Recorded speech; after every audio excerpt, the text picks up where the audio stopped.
Good evening students. बेटे how are you? Fine. Okay बेटे, आज का हमारा टॉपिक रहेगा सीरीज रिजोनेंस। आज का जो हमारा टॉपिक रहेगा बेटे, series resonance circuit. Series resonance circuit क्या होता है बेटे? सीरीज रिजोनेंस पढ़ने से पहले रिजोनेंस क्या होता है, रिजोनेंस को समझो। रिजोनेंस का मीनिंग है बेटे, जब XL किसके इक्वल हो, XC के equal. Inductive reactance is equal to capacitive reactance के इक्वल हो जाए, that condition is known as resonance. उस कंडीशन को हम क्या कहेंगे? रिजोनेंस कहेंगे। जब इंडक्टिव रिएक्टेंस कैपेसिटिव रिएक्टेंस के इक्वल हो जाए, उसको हम क्या कहेंगे? Series resonance circuit. That is known as series resonance circuit. तो सीरीज रिजोनेंस सर्किट क्या होता है? सीरीज रिजोनेंस सर्किट होता है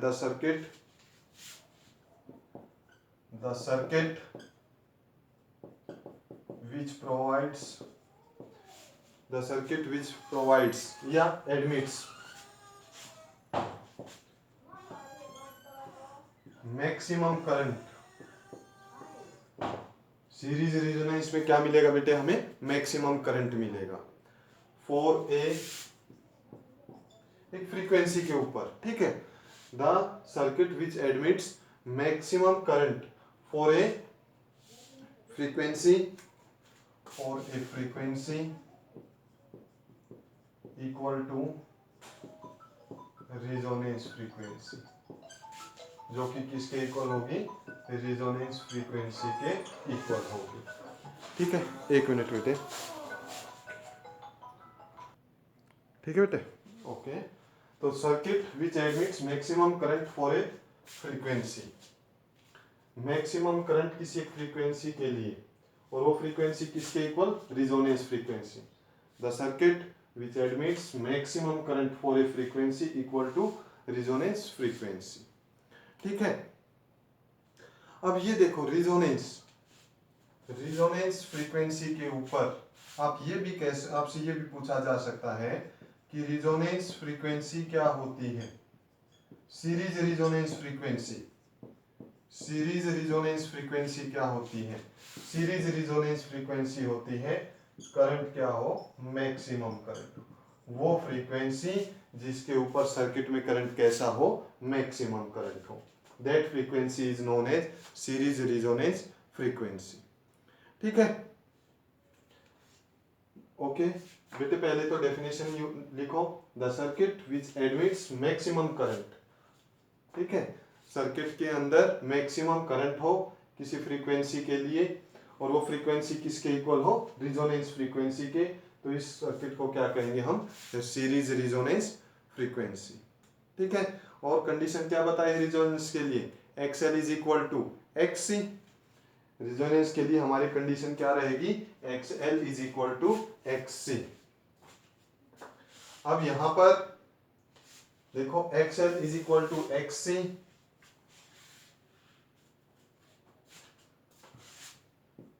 XL is equal to XC है हमारे पास, ठीक है।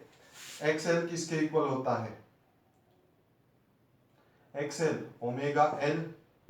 XC किसके इक्वल होता है? ओमेगा C के इक्वल, ठीक है। और या इसको हम लिख सकते हैं 1/ओमेगा C। हम पढ़ रहे हैं रिजोनेंस, तो ये जो फ्रीक्वेंसी है, ये किसकी फ्रीक्वेंसी है? रिजोनेंस की फ्रीक्वेंसी है। This frequency is resonance frequency. तो omega resonance is equal to 1/LC।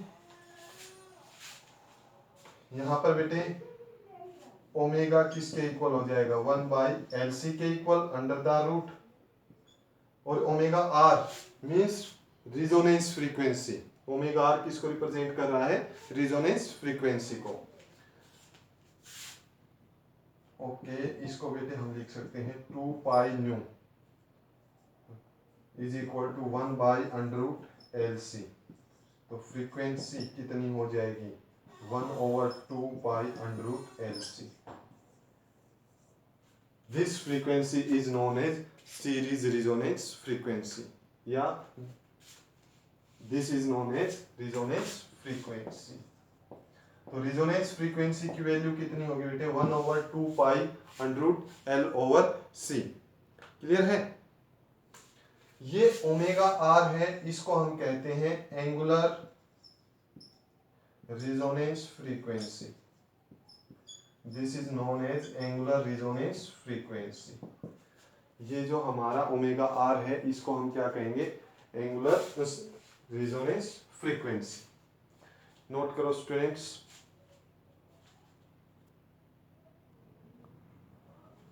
और बेटे ये जो फ्रीक्वेंसी है, this is known as source frequency. इस फ्रीक्वेंसी का हम क्या नाम देते हैं, सोर्स फ्रीक्वेंसी। तो ओमेगा किसको रिप्रेजेंट करेगा, एंगुलर रिजोनेंस फ्रीक्वेंसी को, और वी आर किसको रिप्रेजेंट, म्यू आर किसको रिप्रेजेंट करेगा, mu R will represent source frequency. ठीक है, ओके। अब इसके बाद हम इसका ग्राफ बनाते हैं स्टूडेंट्स। ग्राफ किस किस के बीच में, graph between amplitude and frequency. समझ में आया बेटे। इस टॉपिक में क्या है, आपको छोटे छोटे डेरिवेशन हैं, वो 2-3 बार खुद लिख कर देखोगे तब आपको समझ में आएंगे। ठीक है, 2-3 बार आप ट्राई करो, रटने का नहीं है, जितनी प्रैक्टिस आप करोगे उतना ही अच्छे से समझ में आएंगे। ठीक है, कि एंगुलर रिजोनेंस फ्रीक्वेंसी क्या होती है, सोर्स फ्रीक्वेंसी की वैल्यू कितनी होती है, ये न्यूमेरिकल पोर्शन है ज़्यादातर। ठीक है, ओके। तो अब हम पढ़ते हैं graph between amplitude and frequency.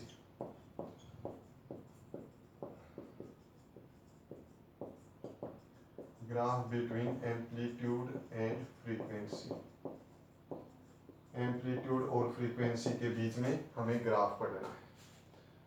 तो यहाँ पर ये ग्राफ रहेगा हमारा, this is amplitude,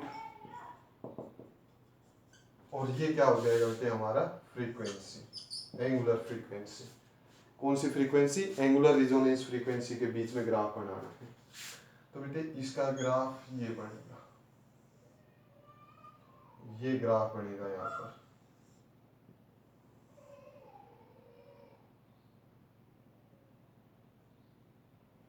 this is the graph for angular resonance frequency and amplitude. इस ग्राफ के ऊपर ये एम्पलीट्यूड किसका, एम्पलीट्यूड ऑफ करंट, ये करंट का एम्पलीट्यूड है बेटे। This is amplitude of current. ये यहाँ पर करंट की वैल्यू क्या होगी, मैक्सिमम, और करंट की वैल्यू मैक्सिमम है तो ये जो हमारी फ्रीक्वेंसी है ये कैसी होगी, रिजोनेंस फ्रीक्वेंसी। हमने अभी पढ़ा है करंट की वैल्यू मैक्सिमम है तो फ्रीक्वेंसी कैसी होगी, कौन सी फ्रीक्वेंसी होगी, ये रिजोनेंस फ्रीक्वेंसी। तो this is omega R. Clear है। अब बेटे यहाँ पर हम एक छोटा हर पॉइंट और रिप्रेजेंट करते हैं,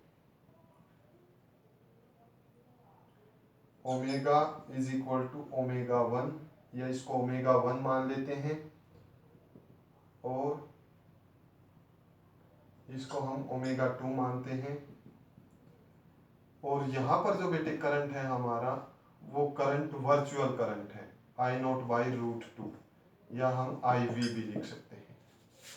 ओमेगा 1 और ओमेगा 2 फ्रीक्वेंसी के ऊपर ये दो फ्रीक्वेंसी हैं हमारी। ठीक है, दो फ्रीक्वेंसी है, number 1 is omega, number 2 is omega 1 and omega 2। इन दोनों वैल्यूज के ऊपर जो हमारा करंट की वैल्यू है वो कौन सी वैल्यू है बेटे, वर्चुअल वैल्यू है। तो मैक्सिमम करंट हमें, ध्यान से बेटे, मैक्सिमम करंट हमें एक फ्रीक्वेंसी पे मिलेगा, रिजोनेंस फ्रीक्वेंसी में। बाकी जो भी करंट की वैल्यू होगी वो हमें डबल वैल्यू मिलेगी। ठीक है, एक फ्रीक्वेंसी एक दूसरी फ्रीक्वेंसी। तो इसका हमें यूज करना है, इसलिए मैंने इसको रिप्रेजेंट किया है कि वर्चुअल वैल्यू जो है ओमेगा 1 और ओमेगा 2 के ऊपर मिलेगी। ये ध्यान रखना स्टूडेंट्स, ये आई है, ये I0/2, ये इन दोनों के बीच में लेनी है आपको। ये नहीं है कि बिल्कुल सेंटर में ले दें आप, सेंटर में हाफ हो जाएगी बट वर्चुअल वैल्यू तो हाफ से ज्यादा होती है। तो इसको थोड़ा ऊपर लेना है वर्चुअल वैल्यू को, जो वैल्यू कितनी होगी I0/√2। क्लियर है? ठीक है बेटे।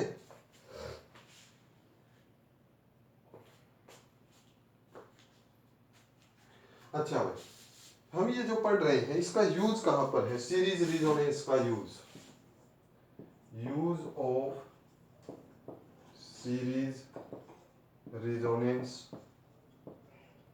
सर्किट, सीरीज रिजोनेंस सर्किट का यूज कहां पर है बेटे? सीरीज रिजोनेंस सर्किट का यूज हमारा होगा, देखो हमारा ट्रांसमीटर है, हमारा ट्रांसमीटर है जैसे सैटेलाइट है, तो सैटेलाइट एक तरह से ट्रांसमीटर है, वो ट्रांसमिट करता है सिग्नल्स को। हमारे पास एक रेडियो है, एफएम रेडियो है, ध्यान से समझना बेटे, ठीक है। एफएम रेडियो है जो कि 88 मेगाहर्ट्ज से लेकर 108 मेगाहर्ट्ज तक हम जितने भी चैनल हैं उनके सिग्नल्स उसके ऊपर आते हैं, ठीक है। सारे सिग्नल आ रहे हैं हमारे पास। ये एक इस तरह से आपने भी देखा होगा रेडियो सेट होता है, यहाँ पर ये स्पीकर होता है, यहाँ पर रीडिंग होती है, यहाँ पर दो बटन होते हैं इस तरह से ट्यूनिंग करने के, ठीक है। एक से तो हम ऑन ऑफ करते हैं, दूसरा हमारा जो है यहाँ पर जो लाइंस है इस लाइन को एडजस्ट करता है। इस लाइन को एडजस्ट करने का मतलब समझो बेटे, ये जो है सपोज हमें एक फिक्स चैनल चलाना है 98.3 FM, 98.3 FM हमें चलाना है, तो बेटे हम इस ट्यूनिंग की हेल्प से, इस ट्यूनर, इसको क्या बोलते हैं ट्यूनर, इस ट्यूनर की हेल्प से हम ये जो नीडल थी, ये जो नीडल कंटिन्यूसली ऊपर नीचे जा रही थी, इसको कहां पर सेट करेंगे 98.3 के ऊपर। किस फ्रीक्वेंसी पे? 98.3 मेगाहर्ट्ज फ्रीक्वेंसी के ऊपर सेट करेंगे। यहाँ पर इस ट्यूनर के अंदर क्या होता है, एक कैपेसिटर होता है, ठीक है। वो कैपेसिटर यहाँ पर होगा इस ट्यूनर के अंदर, हम इसको एडजस्ट करेंगे एग्जैक्ट। जब 98.3 हमारी ट्यूनिंग आ जाएगी तो हमारी जो फ्रीक्वेंसी देखो, इस चैनल की फ्रीक्वेंसी और इस रिसीवर की जो फ्रीक्वेंसी आ रही थी 98.3 की जो फ्रीक्वेंसी आ रही थी, वैसे तो बहुत आ रही थी, 91.1 की आ रही थी, 93.5 की आ रही थी, 95 की आ रही थी, 104 की आ रही थी, इस तरह बहुत सारे चैनल्स थे, सभी के सिग्नल्स आ रहे थे। जब ये कैपेसिटर कितनी फ्रीक्वेंसी पे सेट हो जाएगा 98.3 पे, तो उस टाइम पे केवल और केवल 98.3 के सिग्नल्स आएंगे। यहाँ पर ये फ्रीक्वेंसी क्या हो गई, मैच हो गई। यहाँ पर ये फ्रीक्वेंसी क्या हो गई बेटे, मैच हो गई। तो वहां पर आपको भी पता है बेटे क्वालिटी बहुत बढ़िया आएगी, बढ़िया साउंड आएगी, कोई सरचर की आवाज नहीं आएगी। क्लियर है? तो ये सीरीज रिजोनेंस सर्किट का यूज है। तो इसके अंदर हम लिख सकते हैं in tuning mechanism, use of series resonance circuit is in tuning mechanism of in radio and TV receiver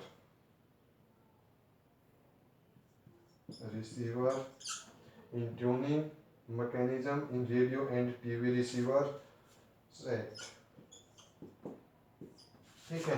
TV या रेडियो के अंदर, रेडियो के टीवी के अंदर भी ऐसे ही होता है। जो आपका डिश टीवी है, उस डिश टीवी के ऊपर आपके जितने भी 150, 240, 340 जितने भी चैनल्स हैं सभी के सिग्नल आ रहे हैं। आप सेटो बॉक्स से, जैसे आपको स्टार गोल्ड चैनल चलाना है, सेटो बॉक्स के ऊपर आप रिमोट से बटन दबाते हो, फ्रीक्वेंसी सेटो बॉक्स की स्टार गोल्ड की आ गई, ठीक है। अब उन सिग्नल्स में से बाकी सिग्नल्स को तो ये रिजेक्ट करेगा, जो स्टार गोल्ड की फ्रीक्वेंसी है उसको मैच करेंगे, दोनों फ्रीक्वेंसी मैच हो जाएंगी, हमारा जो स्टार गोल्ड चैनल है वो चलने लग जाता है।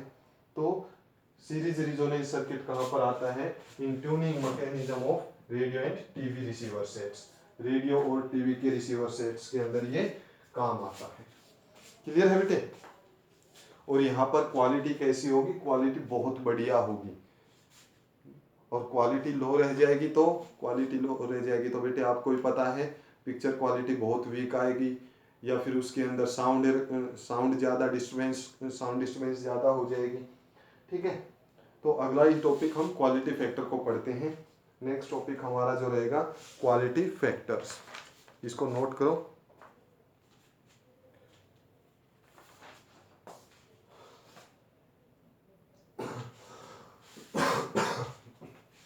बेटे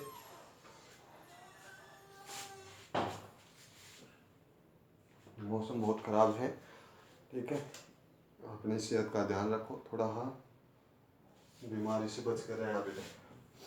क्वालिटी फैक्टर, ये क्वालिटी फैक्टर क्या होता है? क्यू फैक्टर, इसको शार्पनेस भी कहते हैं। शार्पनेस, देखो शार्पनेस का मीनिंग है कि हमारा जो सिग्नल आया है उसकी क्वालिटी कैसी है, कितना शार्प है, कितना बढ़िया सिग्नल आया हुआ है। आप समझ गए होगे कितनी बढ़िया क्वालिटी है। जैसे पहले डीडी नेशनल चैनल होता था, केवल एक गांव के अंदर, केबल वगैरह इतने नहीं थे, डीडी नेशनल होता था या एक चैनल डीडी न्यूज़ या डीडी मेट्रो का चैनल भी होता था। वहाँ पर हम एंटीने को इस तरह से घुमाते थे कि सिग्नल आ जाए, और फिर जहाँ पर बढ़िया सिग्नल आता था वहीं पर कहते थे अब यहाँ पर इसको सेट कर दो। वो सिग्नल जो आया था वहाँ पर शार्पनेस मीन्स उसके अंदर कोई चरचर आवाज़ नहीं, उसके अंदर पिक्चर क्वालिटी बहुत बढ़िया होती थी। ठीक है, तो उसका क्वालिटी फैक्टर बहुत अच्छा था, उसके अंदर शार्पनेस आ गई थी। ठीक है, बिल्कुल बढ़िया सिग्नल, देखने में मज़ा आता था। तो वही शार्पनेस है, थोड़ी झक झक चिक चिक वगैरह ना हो, ये होना चाहिए। तो हम पढ़ रहे हैं क्वालिटी फैक्टर या sharpness of resonance, sharpness of resonance,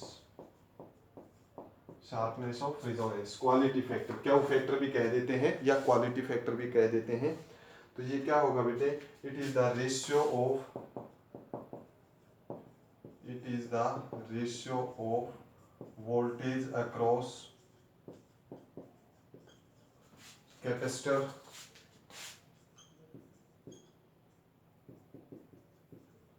और इंडक्टर, या तो कैपेसिटर या inductor, to the voltage across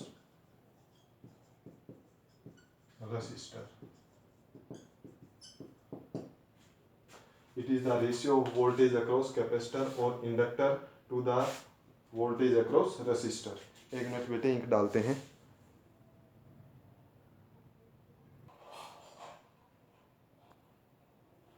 हाँ बेटे, it is the ratio of voltage across capacitor और inductor to the voltage across resistor. ठीक है, हमें इसका फार्मूला बनाना है, छोटा डेरिवेशन हम यहाँ पर कर सकते हैं। छोटा डेरिवेशन जो हमारा रहेगा, देखो क्वालिटी फैक्टर किसके इक्वल होगा, ratio of voltage across inductor, या तो VL लिख ले, sorry voltage across capacitor to voltage across resistor VR, और ये दूसरा क्या हो जाएगा बेटे, वोल्टेज अक्रॉस, थोड़ा इधर लिखते हैं, क्वालिटी फैक्टर की दूसरी वैल्यू क्या हो सकती है, voltage across inductor divided by voltage across resistor.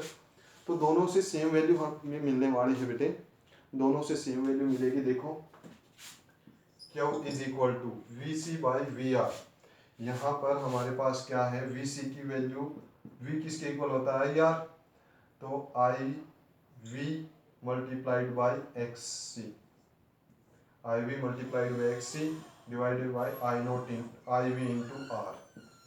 अगर आप वर्चुअल वैल्यू ले रहे हो तो वर्चुअल ही लो, मैक्सिमम वैल्यू ले रहे हो तो मैक्सिमम ही लो, कोई फर्क नहीं पड़ेगा, क्योंकि कैंसिल होना है। आप वर्चुअल भी ले सकते हो, मैक्सिमम भी ले सकते हो, IV से IV कैंसिल, क्यों किसके इक्वल हो जाएगा, XC बाई R के इक्वल। XC किसके इक्वल होता है, Q is equal to XC 1/ओमेगा C इंटू R, 1/ओमेगा C इंटू R। ठीक है, ओमेगा किसके इक्वल होता है रिजोनेंस में, omega is equal to 1/√LC के इक्वल होता है रिजोनेंस कंडीशन में। ओमेगा किसके इक्वल होगा, 1/√LC। तो हमारे पास यहाँ पर क्वालिटी फैक्टर कितना आ जाएगा, ये बेटे 1/ωc डिवाइडेड बाई आर, तो Q इज इक्वल टू 1/ओमेगा किसके equal 1/√LC multiplied by C divided by R। तो Q इज इक्वल टू, जब हम इसको सोल्व करेंगे √LC ऊपर चला जाएगा बेटे, ठीक है, R भी ऊपर चला जाएगा, सॉरी एक मिनट बेटे, यहाँ पर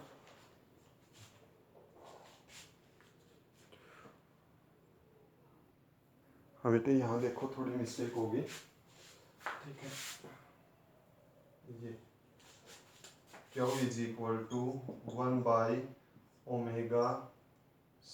इंटू आर। XC किसके इक्वल होता है, XC is equal to omega C के इक्वल होता है, 1/ωc के इक्वल। तो ये हमने XC की वैल्यू पुट की 1/ωc, और ओमेगा किसके इक्वल होता है 1/√LC। तो Q किसके इक्वल हो जाएगा 1/1 into C into R divided by √LC। तो LC ऊपर चला जाएगा, √LC C बाई आर। तो Q is equal to √LC, इसको हम लिख सकते हैं C into C into R under the root, ये cancel, Q is equal to 1/r √LC। ये क्या हुआ, क्वालिटी फैक्टर किसके इक्वल आया, Q किसके इक्वल आया 1/r √LC के इक्वल आया है। क्लियर है। इसी तरह से हम इसको भी सोल्व कर सकते हैं बेटे, सेम यही हमारा फार्मूला आएगा, Q is equal to omega L IV XL by IR किसके इक्वल हो जाएगा IV इंटू आर के, IV से IV कैंसल, Q किसके इक्वल हो जाएगा XL बाई R के इक्वल, XL किसके इक्वल होता है ओमेगा L बाई R के इक्वल, ओमेगा किसके इक्वल होता है 1/√LC के इक्वल। तो यहाँ पर हम वैल्यू पुट करेंगे, Q किसके इक्वल हो जाएगा 1/√LC multiplied by L by R, ठीक है। इसको हम क्या लिख सकते हैं 1/√LC multiplied by √L into √L divided by R, √L से L कैंसल, तो Q is equal to 1/r √LC। तो दोनों केस में 1/r √LC हमारा आया, तो ये हमारा क्वालिटी फैक्टर आया है। इसको पहले बेटे स्क्रीनशॉट लो, नोट करो, फिर समझते हैं इसको। तो ये हो जाएगा बेटे हमारा क्वालिटी फैक्टर, शार्पनेस किस किस के बीच में रेशियो है, कैपेसिटर और inductor to the voltage across resistor. ये हमने पहले कैपेसिटर के लिए निकाला, फिर इंडक्टर के लिए।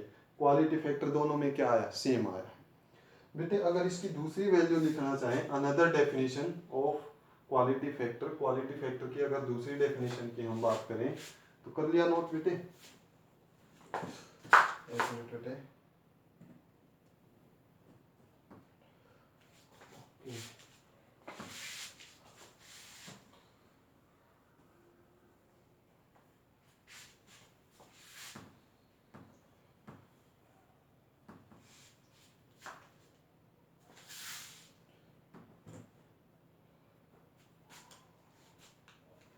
Another definition of quality factor, दूसरी डेफिनेशन की अगर हम बात करें तो it is the ratio of, ये किस किस के बीच में रेशियो होगी, it is the ratio of, देखो बैंडविड्थ, हम पहले तो ratio of resonance frequency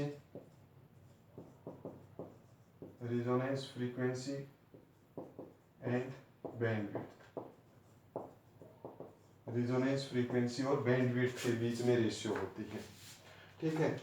bandwidth क्या होती है बेटे, एक बार फिर से हम जो अभी डायग्राम बनाया था उस डायग्राम को बनाते हैं। ये यहाँ पर हमें क्या मिला था, ओमेगा रेजोनेंस फ्रीक्वेंसी के इक्वल, ये ओमेगा 1 मिला था, यहाँ पर क्या मिला था वर्चुअल वैल्यू IV, यहाँ पर I0 मिला था, ये है बेटे ये बैंडविड्थ, यहाँ पर डेल्टा ओमेगा, और ये भी कितना है डेल्टा ओमेगा। ये डेल्टा ओमेगा 1 डेल्टा ओमेगा 2 दोनों क्या है इक्वल। ये थोड़ा ग्राफ में मिस्टेक है, जब हम इसको अच्छे से बनाएंगे तो ये यहाँ पर ये विड्थ है उतनी ही विड्थ ये होनी चाहिए। दिस इज डेल्टा ओमेगा 1, ये किसके इक्वल होना चाहिए, या ओमेगा 1 के इक्वल मान लो। ये किसके इक्वल है ओमेगा, चलो बेटे इसको हम डेल्टा ओमेगा ही मान लेते हैं। डेल्टा ओमेगा 1 ले रखा है बेटे, इसीलिए ओमेगा 1 ले रखा है, इसीलिए हम इसको डेल्टा ओमेगा मानते हैं। और ये भी कितना है डेल्टा ओमेगा, ये भी डेल्टा ओमेगा और ये भी डेल्टा ओमेगा। ठीक है, ये बैंडविड्थ क्या होती है, देखो ये बैंडविड्थ होती है बेटे, यहाँ पर जो हमारी बैंडविड्थ आएगी ना, बैंडविड्थ ओमेगा 2 माइनस ओमेगा 1, ये ओमेगा 2 माइनस ओमेगा 1, इसी को बैंडविड्थ कहते हैं। This is known as bandwidth. या आप ये कह सकते हो, देखो हमने अभी डिस्कस किया था एफएम जो है 88 मेगाहर्ट्ज से 108 मेगाहर्ट्ज तक के बीच में एफएम के चैनल होंगे।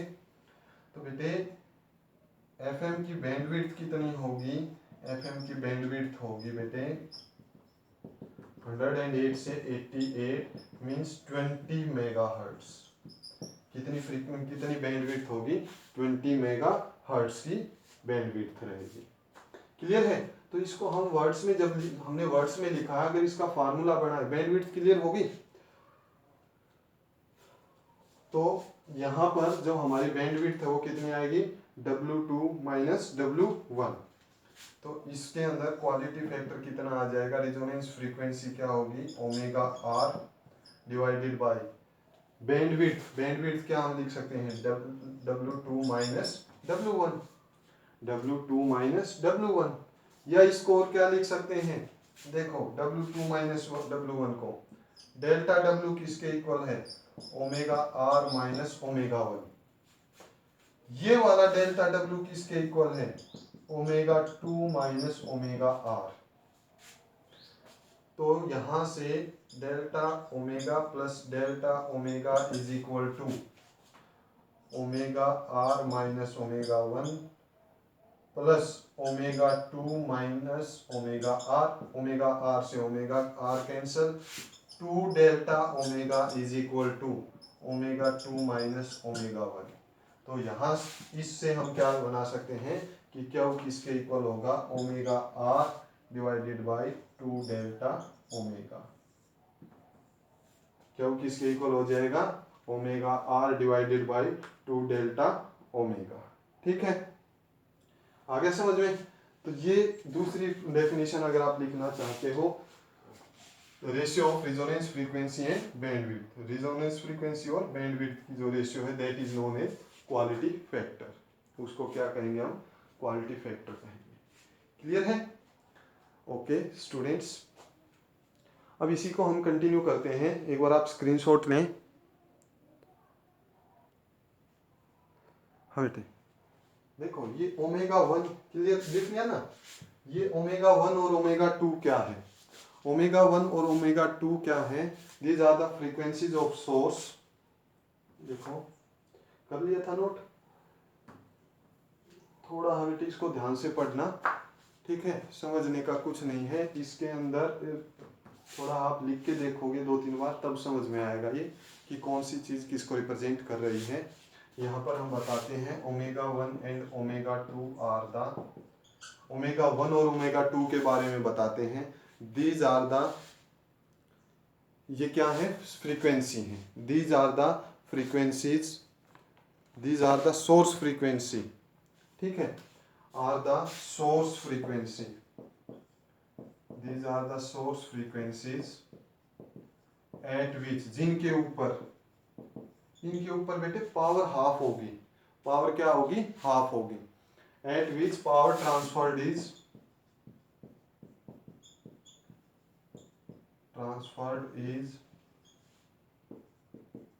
हाफ। हाफ किसकी, power transferred is half of the resonant of the power at resonance frequency, power at resonance frequency.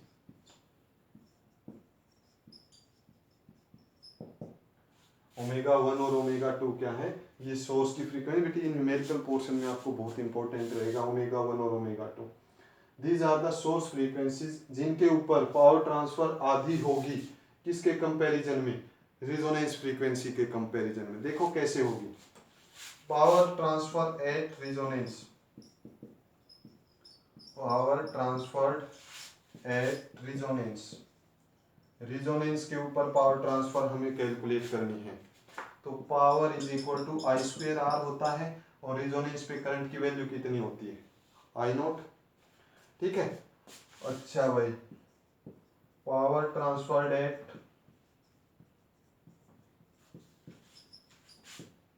Omega 1 के ऊपर देखो वर्चुअल वैल्यू है, तो virtual value P is equal to I virtual का square into R. I virtual किसके equal हो जाएगा, आई not by √2 का स्क्वायर मल्टीप्लाइड बाई आर, तो I naught square by R by 2। तो इसके ऊपर देखो पावर कितनी आई, हाफ आई, as compare to resonance. Resonance frequency के ऊपर पावर है, तो किसी भी फ्रीक्वेंसी ओमेगा 1 के ऊपर जहां पर वर्चुअल वैल्यू है वहां पर पावर कितनी होगी, हाफ होगी। तो ये ओमेगा 1 और ओमेगा 2 को रिप्रेजेंट कर रहे हैं। ये सोर्स की फ्रीक्वेंसी है जिनके ऊपर पावर कितनी होगी, हाफ होगी। करंट कितना होगा, करंट होगा बेटे वर्चुअल करंट। करंट कितना होगा, यहाँ पर वर्चुअल करंट होगा। क्लियर है, तो इसको भी आप नोट कर सकते हो बेटे अगर आप चाहते हो तो। एक छोटा सा डेरिवेशन और करते हैं। देखो ये न्यूमेरिकल्स पोर्शन बहुत इंपॉर्टेंट है, यहाँ पर इसको नोट करो स्टूडेंट्स।